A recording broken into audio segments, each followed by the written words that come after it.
Un protocole d'accord a été signé vendredi 27 février 2026 entre le gouvernement du Cap-Vert et CV Airport. Cet accord marque une étape décisive dans la réalisation d'un engagement stratégique, la construction d'un aéroport international sur l'île de Santo Antão. Pour le Premier ministre capverdien Ulysse Correia e Silva, cette décision est le fruit d'une mûre réflexion et d'études approfondies, la qualifiant de structurante pour l'île et pour l'ensemble du pays.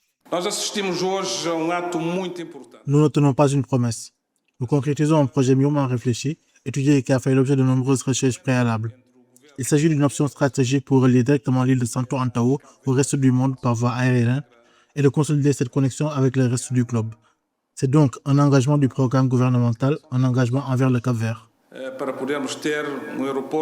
Le projet d'une envergure significative pour le pays est articulé autour de deux composantes financières distinctes. Le premier volet représente un investissement initial de 70 millions d'euros, tandis que le second mobilisera 142 millions d'euros.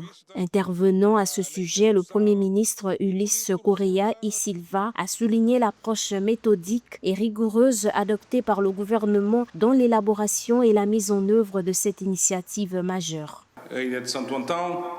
Santo Antão réunit des conditions exceptionnelles pour le développement d'un tourisme très particulier. Il ne s'agit pas seulement de soleil et de plage, mais de la combinaison d'un ensemble d'atouts uniques qui représente aujourd'hui une valeur marchande importante.